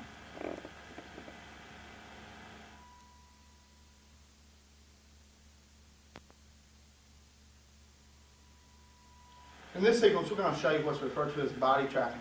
Now, the body trapping is just simply a method of using the opponent's body for the actual trap. Now, what we try to do here is to get the body in a position where they're temporarily immobile, long enough to land one or more strikes to successful target areas.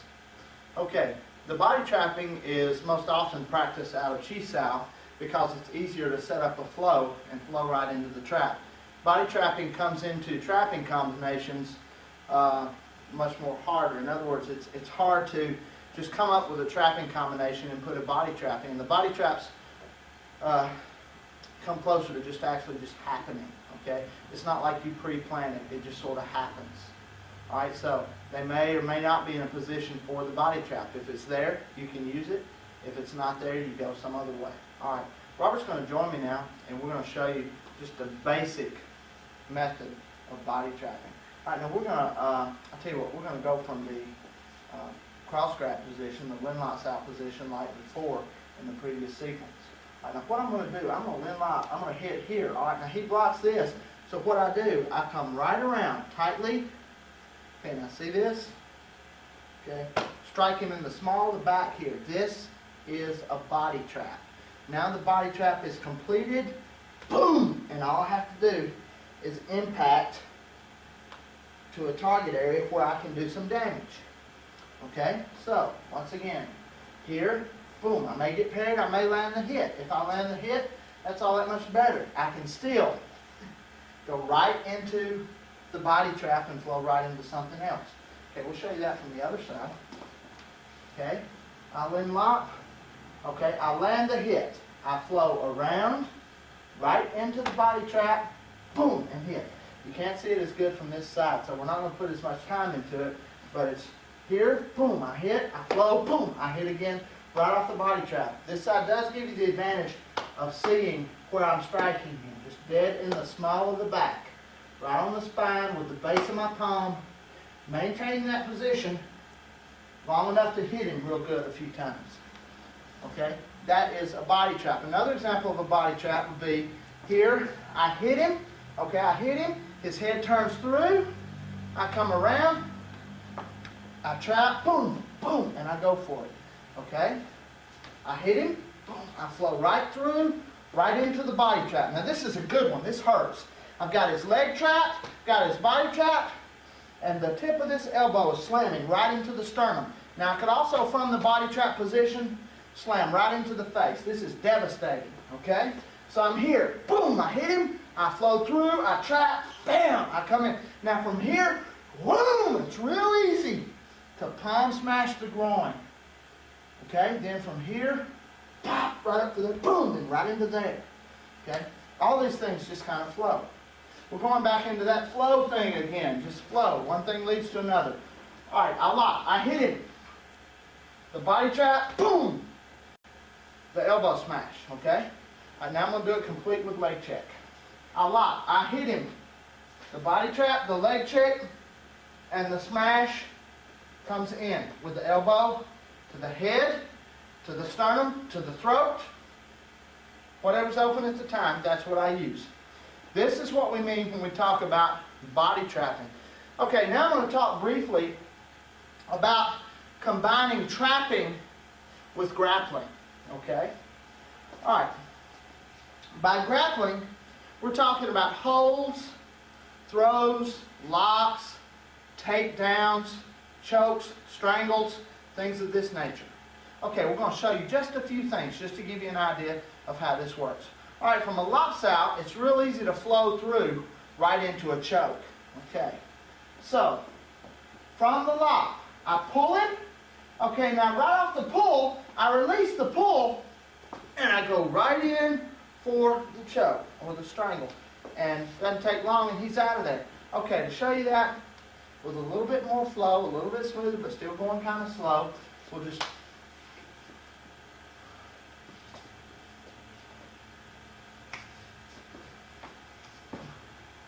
Okay, now I'm going to speed it up. I'm going to really move like I'm going for it. I've still got to take it easy because the throat's in danger here.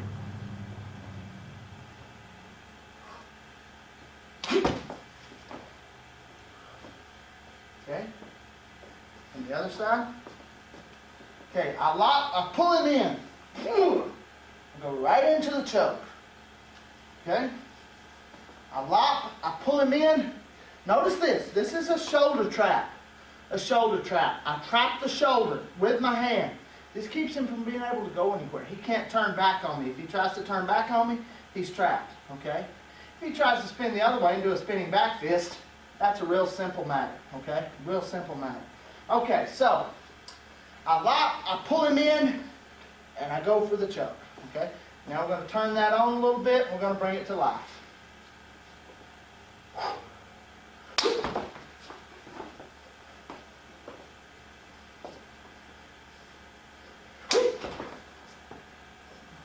Okay?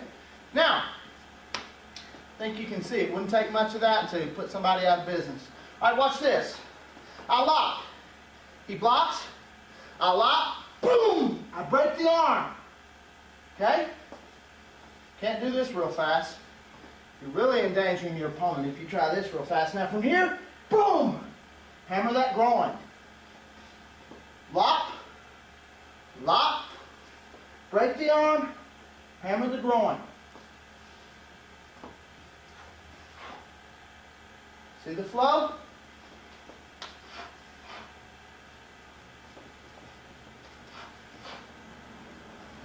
On the other side, lock, lock, and break. See it real good from here.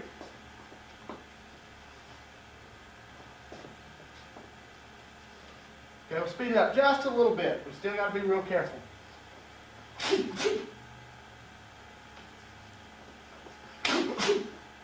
Okay, if I don't stop at just the right moment, we're in big trouble here. All right, from here, hammer that groin, or just take the convenient shortcut route right into the solar plexus, back fist to the face, then hammer the groin. Why not? From here, boom, back across here, locking out that arm, stepping through, and down he goes. All right. Another thing that sometimes comes into play here, and this is considered grappling too, is what do you do if somebody grabs you, okay? Trapping movements can come into play here very strongly. If Robert were to walk up and grab me, I'd go ton, pock, and palm or fist. Ton, pock, and right in there, okay? Notice I don't spend a lot of time trying to free myself up, all right? Watch this. He grabs, boom! I just hit him. Okay? Watch this. Further into grappling, boom! Right there. If he chooses to hold on, he's looking at a broken arm. Boom! Break. Right back into the face and down he goes with a broken nose. Okay. Alright. He grabs. Time. Now, Tan Sao will do part of the grip breaking maneuver. Now, if I wanted to press down from here, I could finish it up from there, check, and slide straight in here. But that's not what we're going to do this time. He grabs, I ton, I pop, and I hit. The ton starts the grip breaking movement. The pop finishes it. Because he's looking at some serious damage to his elbow joint if he doesn't release right now. He's looking at some serious damage. Okay? All right. So that's just simple stuff against like a grab. Now if he grabbed this arm, I could go here, use a Kune Sao to break the grip, press, and hit. Kune Sao, break, press, hit.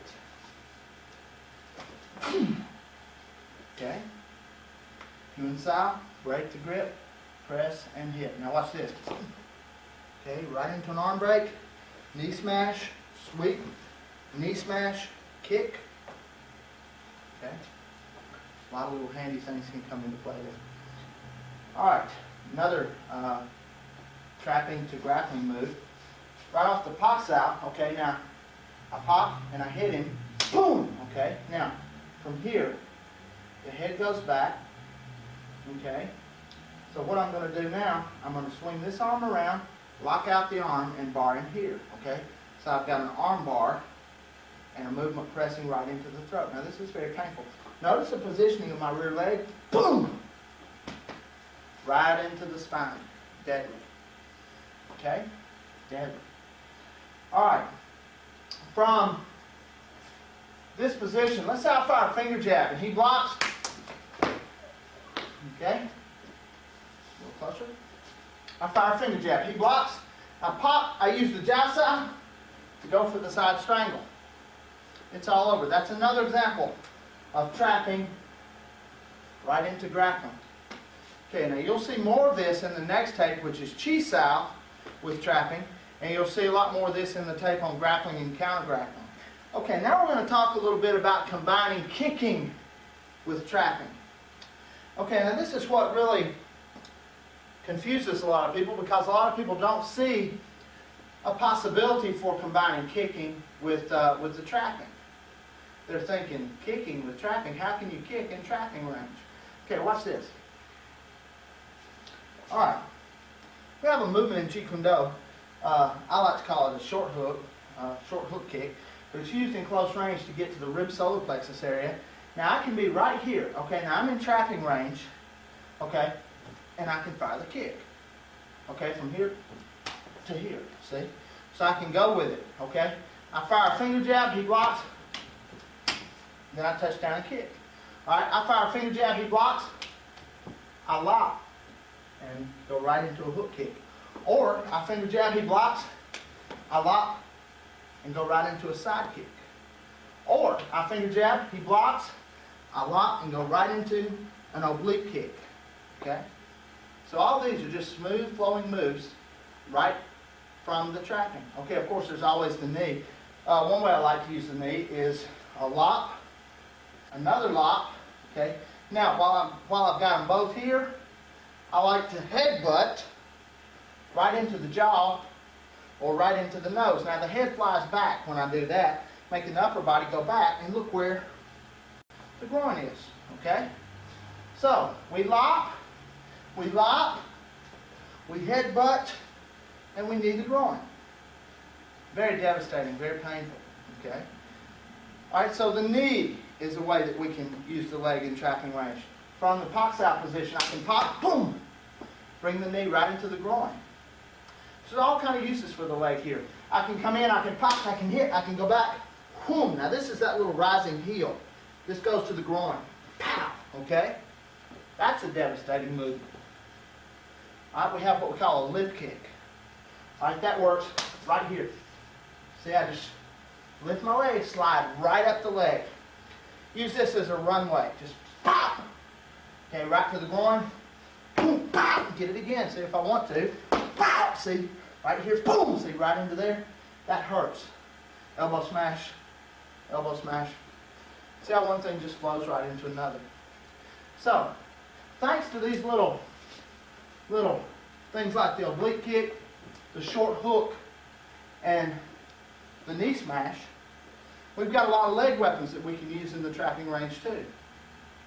So that's something that you can experiment with, is combining various kicks with your traps. All right, I hope you've enjoyed this tape. I hope you can get a lot out of it. There are several possibilities that you could run into that give you the chance to use these trapping hand movements.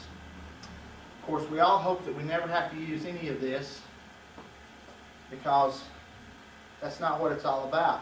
It's all about being able to defend yourself and your family and your loved ones if you have to, but not just to be doing it. So don't abuse your skill. That's a very sad excuse for a martial artist, is one who abuses the skill that he's obtained. Okay. Trapping does not work against everyone. It does not work against everyone. A lot of people are constantly on the move in a fight. It's hard to trap somebody like that. But that's why we have 5 ways of attack. Trapping hands is just one of those ways. That's hand immobilization attack. That's one of Bruce Lee's 5 ways of attack. We also have single direct attack, attack by combination, progressive indirect attack, and attack by drawing. So with these 5 ways of attack, you've got something for everyone. So trapping doesn't work against everybody, but it's a good thing to have in your hand-to-hand combat arsenal. If you're interested in furthering your training in Jeet Kune Do, and if you would like to get some hands-on experience, feel free to contact me, and I'll be glad to tell you how you can host me for a seminar, or how you can attend a training camp, or how you can come and train privately with me on a short-term basis. Also, if you're not yet a member of the United States Jeet Kune Do Alliance, which is my organization, and it is the only organization in the world today that is devoted exclusively to the preservation, promotion, and perpetuation of Bruce Lee's Jun Fan, Kung Fu, and Jeet Kune Do. So if this is what interests you, feel free to contact me, Sifu Lamar M. Davis II, USJKDA 267 West Valley Avenue, suite number 223, Birmingham, Alabama, zip code 35209. Please feel free to write to me for more information. If you write to me, please enclose a self-addressed stamped envelope with two 29-cent stamps. That will enable me to get some information back to you as quick as possible. I hope to see you in the next volume, which will be volume 11. That volume will cover Siang Chi Sao, or double arm sticking with trapping hands. Once again, I hope you've enjoyed Advanced Trapping Hands, volume 10 of Jun Fan Jeet Kune Do Complete, and I'll look forward to seeing you again in volume 11.